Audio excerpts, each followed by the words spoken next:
So our first session this morning will provide general information to producers who are interested in learning more about certifying their operations.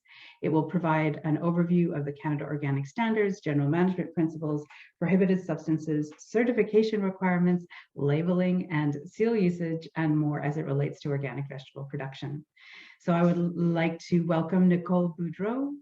She's a biologist and coordinator of the Organic Federation of Canada since 2007.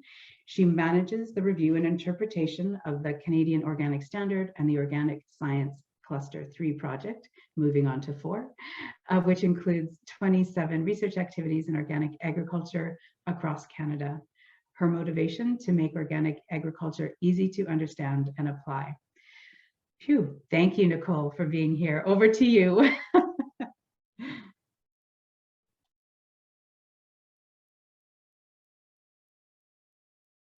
And I'm on mute. Sorry, Nicole, you're on mute. There we go. Okay, again, thank you, Marla, for the introduction. So I am presenting an introduction to the certification planet, to the organic planet, how to get certified, what is the system behind certification, what are the main documents you have to have on your table before you sleep. So I am from Montreal, as you can hear probably from my accent. I've been involved in the organic sector since 2005. So I pretend I know a little, but there's so much to know. Before I start my presentation, I have to say that I know there is a big Ukrainian community in the Prairies, and I would like you to know that in Quebec, we feel so sorry for what is happening. So I don't want to turn into politics, but I think it is a terrible time. So we will start the presentation sharing my screen.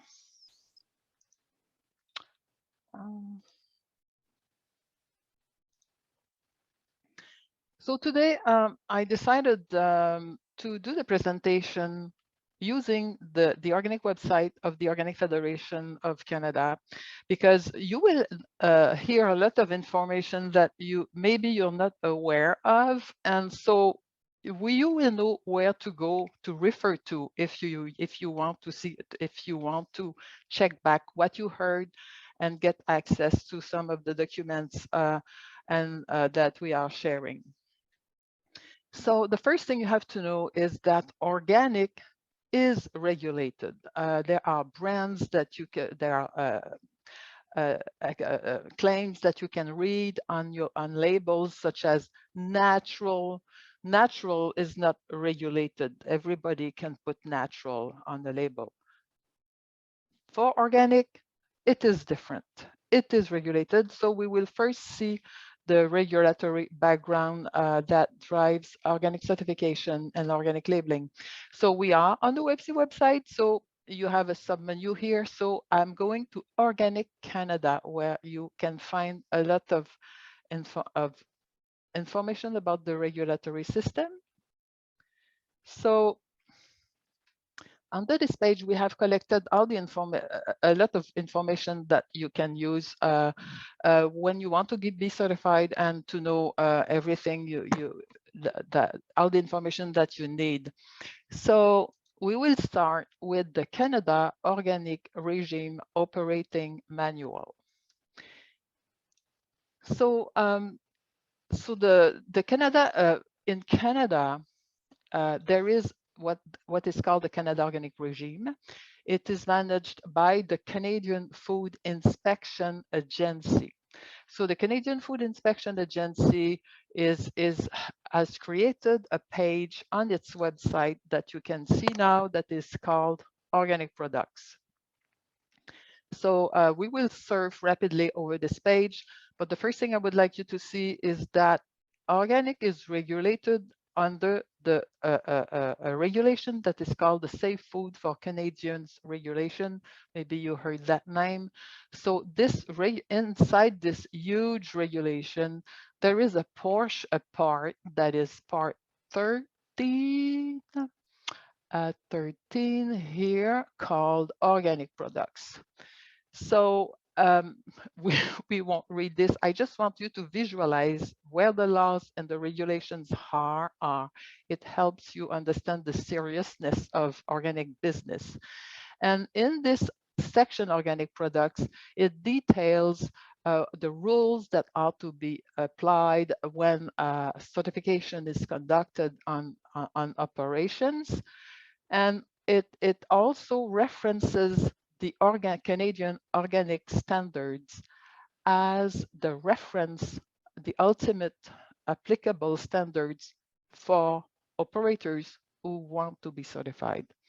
So we'll go back to organic products. So this is where you can find the safe food. Now, if we scroll down on this website, you will hear many information about the Canada organic regime.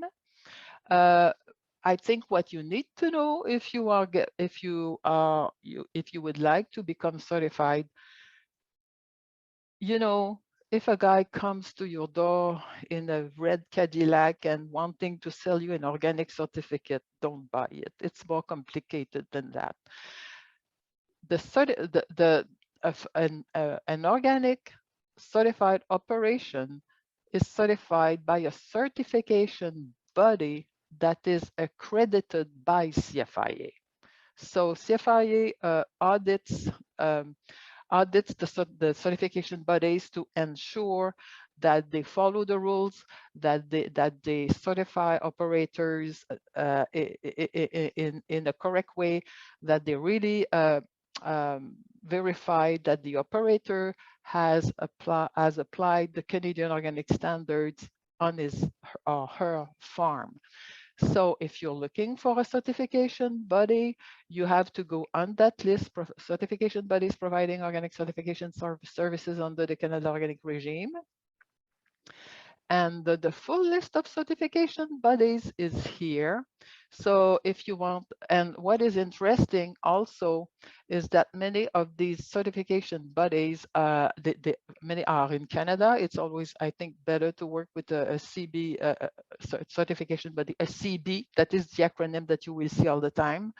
And these CBs, they have the list of their organic of the certified operations that they monitor, that they supervise. So so if you are, let's go, for example, in Saskatchewan, we have ProCert in Saskatchewan here. So you have the list of all the certified operators by ProCert.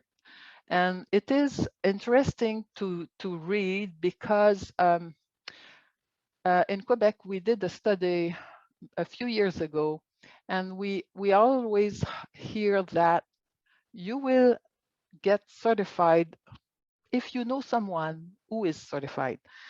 You know, the peer support is very important. So if you want to look to find other certified vegetable producers, maybe it's a good resource, because it's good to have support amongst your peers. So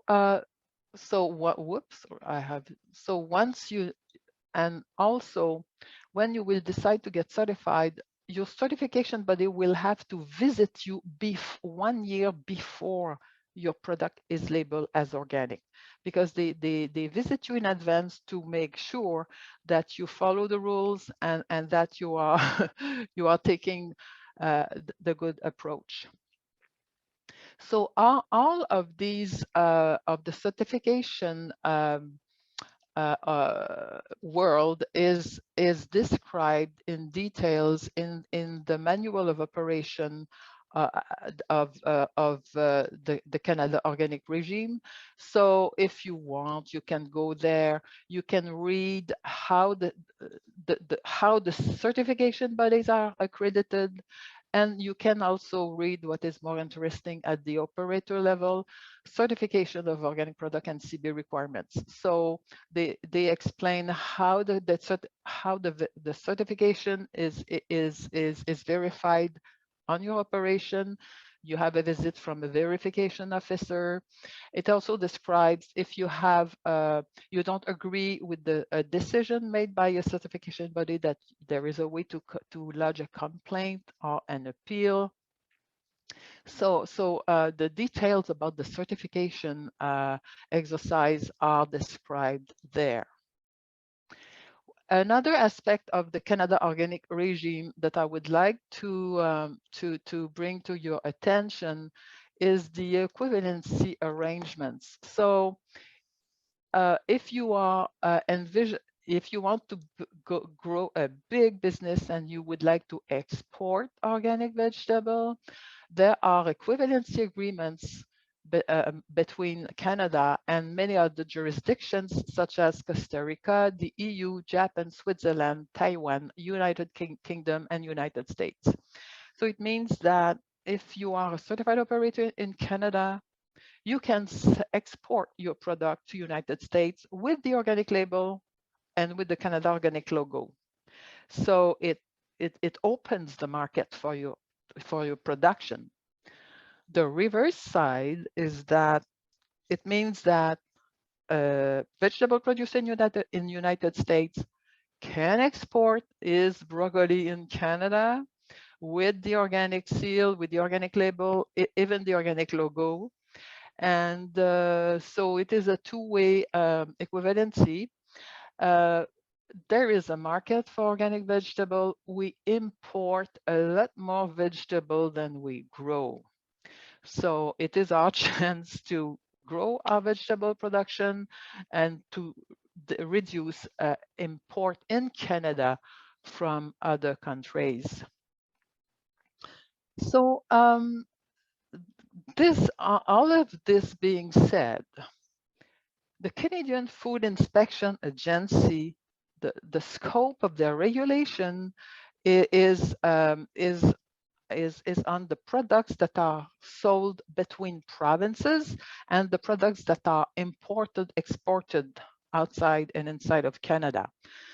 So because agriculture is a shared jurisdiction, so part of the food labeling system is managed by Ottawa, by the federal government, with the Canadian Food Inspection Agency. And as I said, it concerns products that will cross provincial borders or cross the country borders. Now, inside the province, it is different. It means that local organic production is ruled by the provincial government. So if you are growing organic vegetable, you will sell them inside Saskatchewan or inside Alberta. You are under the regulation of Saskatchewan or under the regulation of Alberta. In Alberta, there are rules to impose certification of any vegetable labeled as organic, produced and sold inside Alberta. It is different in Saskatchewan. In Saskatchewan, inside the province, if you grow and sell your product inside the province, the certification is not specifically mandatory. But now that the system is so developed everywhere, and because we are building consumer trust, it is highly recommended that you have your production certified by an accredited certifying body. So all this system that I should briefly describe to you is based on one document. These are the Canadian Organic Standards. The Canadian Organic Standards that I will now describe are referenced, as I said, by the Canadian Food Inspection Agency, and we will go back to our standards. So if you go on the website, you will see standards here, Canadian Organic Standards. Click and then you can see what these documents are. So because my internet is a little slow, I will switch to the PDF, but before going there, so the organic standards define ecological practices to be followed by organic operators, and they are composed of 2 documents. The first document is named General Principles and Management Standards. The second document is called Permitted Substances List. So this is what we will look at now. So the first document is named, whoops, sorry, I will do, I have to reduce my image because it disturbs me. Okay, now we will have a better vision. So this is the first document, General Principles and Management Standards. The standards are owned by the Canadian General Standards Board. They are not owned by the organic industry. But the organic industry decides what are the practice. Sorry to interrupt, Nicole. We're still seeing your website, seeing the website and not your PDF. Funny. Oh, you're not seeing my PDF? Are you using 2 screens? No. Maybe share and share and unshare your screen sometimes. Oh, interesting. Sorry. No, that's okay. Share.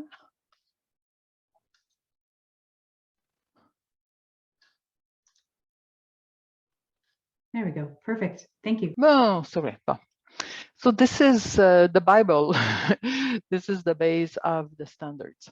So the standards are owned by CGSB, as I said, but the sector decides on the content. So the CGSB has created a committee, the Committee on Organic Agriculture, and these people, every 5 years, they sit together to decide on the content, on the practices that will be incorporated inside the standards. So the CGSB requires to have people from every province. And then, so at the in the first pages of the standard, you will read who are the voting members who will decide on the content of the organic standards. So this review process is done every 5 years. If we don't revise the standard every 5 years, CGSB will send the standards to archives. So the review is important. And when it is, this copy of the standard was published in 2020, December 2020. So in December 2025, in 5 years from now, we will have to have prepared and revised this standard. So the standards are easy to consult. We have the scope, but the portion of the standards that are interesting for us this morning is section 5 that you see here about crop production. So in this portion, you have all the directives and the clauses that you have to abide to have when this is what the verification officer will verify when visiting your farm. But there are a few things that you have to know before. The principles of the organic standards are principles that we can see here are principle of health of soil, plants, animals, humans, and the planet, principle of ecology, based on living ecological systems and cycles, the principle of care, that organic agriculture should be managed in a precautionary and responsible manner to protect the health and well-being of current and future generations and the environment, and principle of fairness. I'm citing these principles because they are the basis, the international basis of organic standards in all of the countries. This is because when there is equivalency, it means that the principles and the practices are equivalent. So the big thing to read when you start looking at the standard, and it is right at the top of the standard in section 1, you have 2 big clauses that that are overseeing, that are, or that dictate the rest of the whole standards. They start so these are 1.4, prohibited materials or techniques in organic production and preparation, and 1.5, prohibited substances in organic production and preparation. I know it looks prohibitive when you look at this, but you will see that the second document of the standards are the list of permitted substances list. So it's not all negative here, but it was important to put in this section the clause describing what is prohibited in organic production, such as genetic engineering. It is only allowed for vaccines in livestock because, organic producers could not find vaccines not derived from the GE industry. Nanotechnology is also a technique that is prohibited. Irradiation, some types of irradiation, not all the types.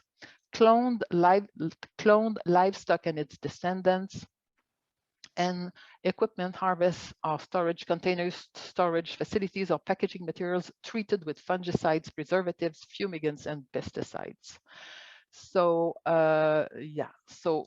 and then prohibited substances. Well, it globally describes that if the substance is not listed in the permitted substances list that we will see in a few minutes, you cannot use them. So when you read soil amendments such as fertilizer or composted plant or animal material that contain a substance not listed in CAN CGSB 32311, it is the CGSB number of permitted substances list. So if you want, you have section 3. If you want to get familiar with the organic vocabulary, you can consult this. And then we'll go to one of the first important clause that you have to read. This is about the organic plan. If you want to be certified, you need to have written down how you will manage your operation. And not only how you will manage your operation, but also the quantity of your production system, because your certification body will verify if what you sell is proportional to what you produce. So you have to describe practices, but also the outcomes from your practices. And also, you will see that record keeping and identification is extremely important, because your verification officer will visit you every year, and sometimes also there can be unexpected visits. So record keeping is key. We know that organic farmers, sometimes they say, oh, record keeping is, it takes time. But finally, after some years, they discover that it helps them so much to manage their operation, and that finally it is really a great tool. About the organic plan, there are templates. You don't have to worry. You don't have to reinvent the wheel and create an organic plan. You can, but there are templates, and also templates also for record keeping. That is a key of when you are certified. Then we will switch to organic crop production. I will just show a few important clauses here that you have to be aware of. If you buy a land that was cultivated in a conventional way, it takes 3 years before your land you can grow certified organic vegetable on this land. This 3-year transition is necessary to have all pesticides, destroyed by microorganisms, and the land has to clean itself. So you have to wait 3 years unless you can prove with for example, with an affidavit that there was no pesticide, there was no chemicals used on this land for the last 3 years. You also have to know that what we call parallel production is prohibited. So if you are considering converting, transitioning to organics, you cannot grow, for example, organic broccoli and non-organic broccoli on in your production unit, because there is a strong commingling would be easy, and also it is to prevent fraud. You can grow organic broccoli and non-organic spinach, for example, because it is visually distinguishable, but you still have to show that in your storage, for example, and the containers, you don't use the same containers for the spinach and for the organic broccoli. There are a few exceptions to this parallel production, such as if you have been a certified operator for many years, then it can be for more than you can add sorry, I missed annual crop harvested during the final 24 months of the transition when fields are added to an existing operation. Also, if you have perennial crops already planted, or in agricultural research facilities, or in production of seed vegetative propagating material and transplants. So parallel production is important. And yeah, so we will now switch to seeds, sorry, to environmental factors. What you need to know here mainly, there are many subclauses, but when you have a certified field, you need a buffer zone, because if your neighbor is growing conventional crops, then there is a minimum of an 8-meter buffer where on this buffer, if you grow vegetable, you cannot label them as organic. It is to protect your crops from contamination. But if you have no neighbors doing conventional agriculture around you, then you can discuss with your certification body. Sometimes the 8-meter buffer zone would not be necessary. It could be a case-by-case situation.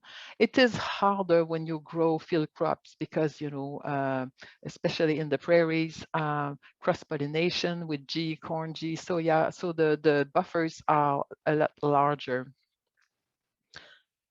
Also, this is a new clause. You will have to show to your certification body that you have implemented practices to protect the health, the ecosystem health on your operation. So you will have to show that you have a pollinator habitat, insectary areas, wildlife habitat, maintenance of restoration or riparian areas or wetlands, or other measures which promote biodiversity. So it is a new clause, and I suspect that this clause will be more detailed when we will do the next review. About seeds, you're supposed to use organic seeds, but sometimes if there is a problem with commercial availability, there is a possibility to use non-organic seed. You will hear, when we will see the permitted substances list, commercial availability means that you have to contact at least 3 manufacturers or distributors of seeds. And if after having knocked at the door of these 3 manufacturers, you cannot find organic seed, then you can use non-organic seed. But still, if you use non-organic seed, well, you cannot use treated seeds except if they are treated with substances in the permitted substances list. Soil fertility. Well, now I think when you start growing organic vegetable, you need to learn about agronomy. Maybe you already know, I suppose, but organic production, it is all about health, the health of your soil. So you don't feed the plant, it is the soil, that the nutrients come from the soil.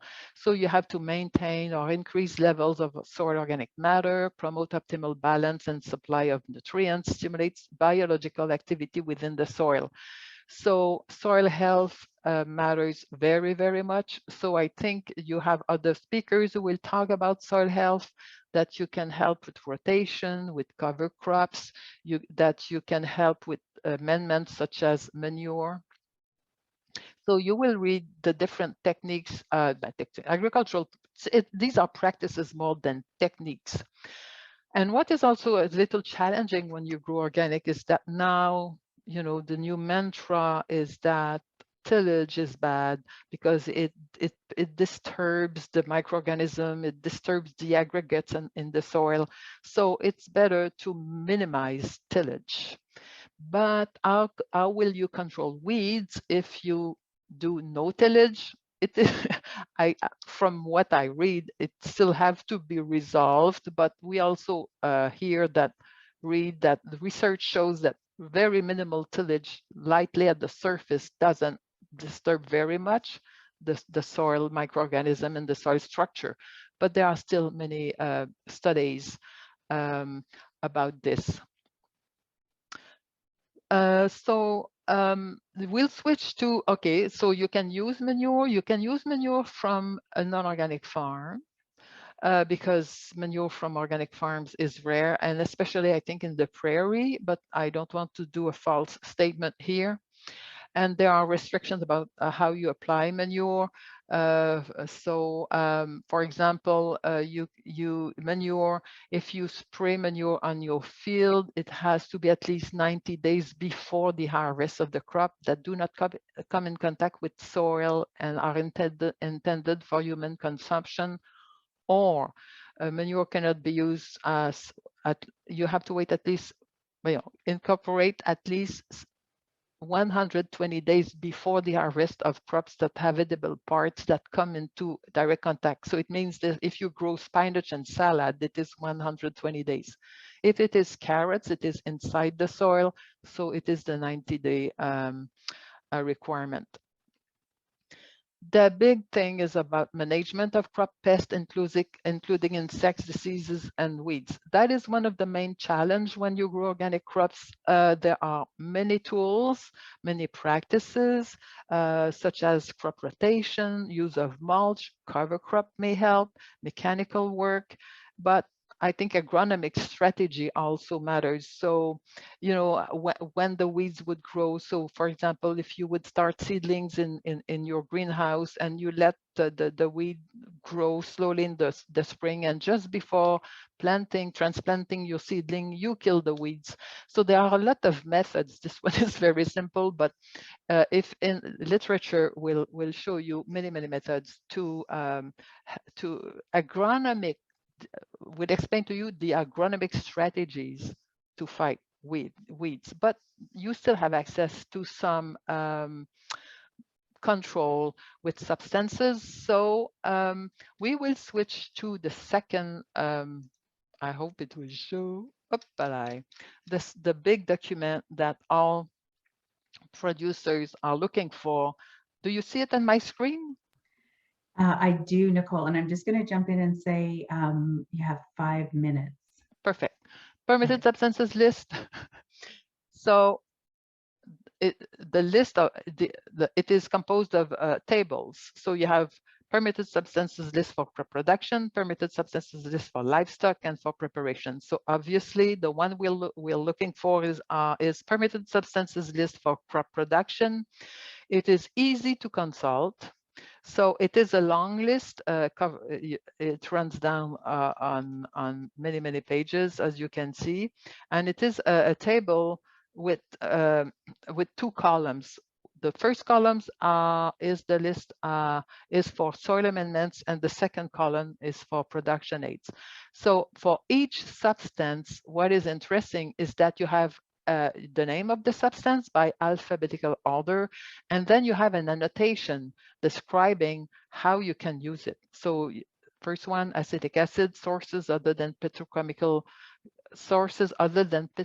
can be used as an adjuvant, a pH regulator, or for controlling pests and cleaning seeds. So this list is descriptive. It includes all the permitted substances list, and you will it's aquatic plant and plant products, ash, you will biochar that is becoming quite popular, biological organism. There is a long description of compost, There are many other, the compost that you can use, compost feedstocks, compost from off-farm sources, compost produced on your farm, the directives for producing compost on your farm, compost tea. So navigating on this list will show you all the substance you can use in crop production. The last problem I would like to talk to you about is that these are substances, these are not brand names. So if you contact a manufacturer and you want to buy a substance, but there is a brand name, sometimes manufacturers, they inside their product, they would add additives or ingredients, to change the texture of the substance, whatever. So when you buy a substance, you have to check the brand name, the acceptability of the manufacturer for the substance. There are resources, and if we can, I hope we can go back to the website. Are you on the OFC website again? Or do I have?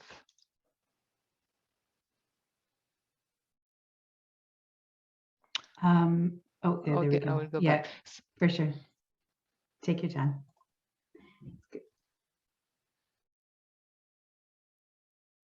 So on the website, we have put Canadian directories of brand name input allowed in organic agriculture, because it's you have to learn where to buy inputs. If like you produce your own compost, for sure, but there are substances that you would buy. So some certification bodies such as EcoCert and ProCert, they have a program under which manufacturers can apply, and this certification body will approve the substance. So if we go on ProCert website, you can find the list of the brand names.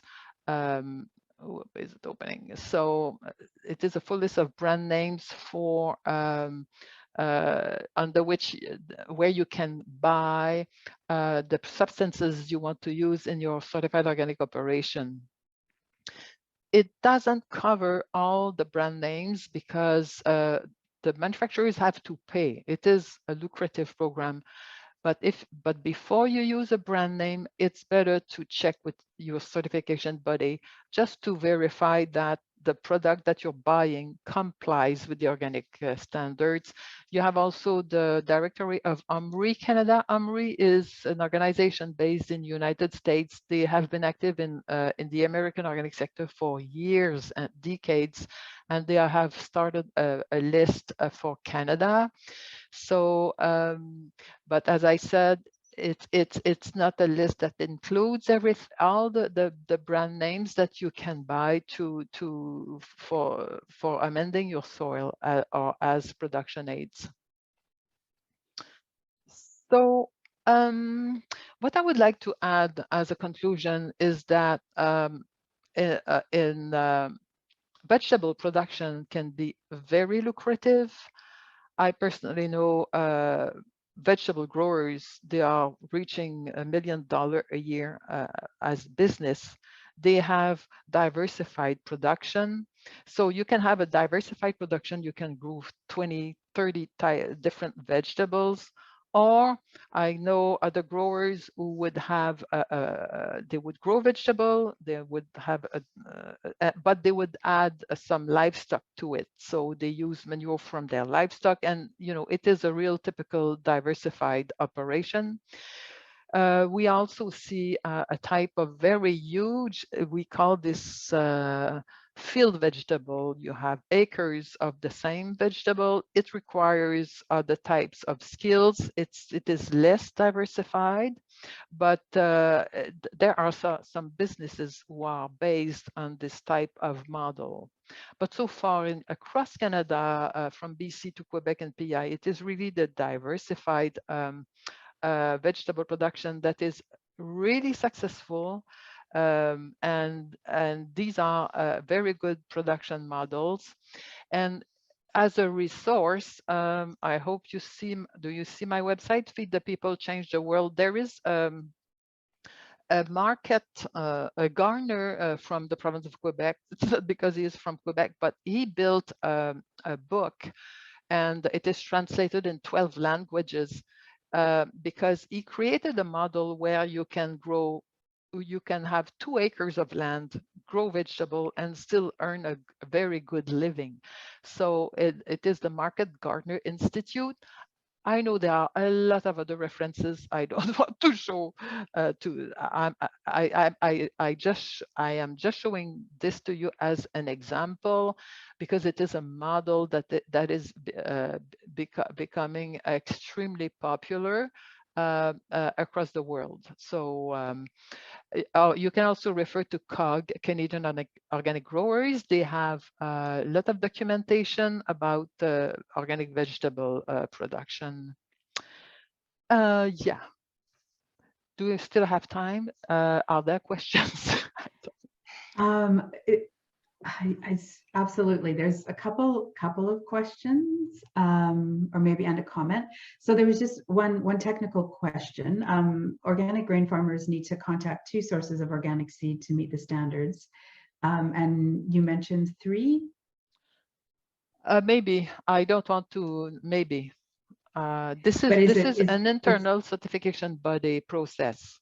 Oh, okay. If it is you know, certification bodies are audited by CFIA, but they are audited by conformity verification bodies. But if it is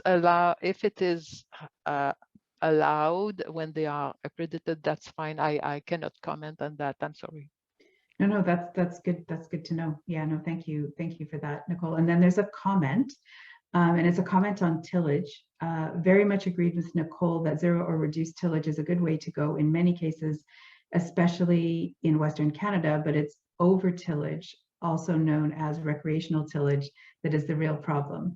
It is a well-known fact that long-term 0 till has a negative effect on soil as well, especially nutrient stratification in the top couple of inches, which in turn discourages deeper rooting. A&L's research has shown that tillage, if done strategically and within reason, benefits the soil and does not necessarily have a significant negative impact on soil microbial activity. So, you know, I think what this conversation shows is that there's a lot more research to do. Yeah.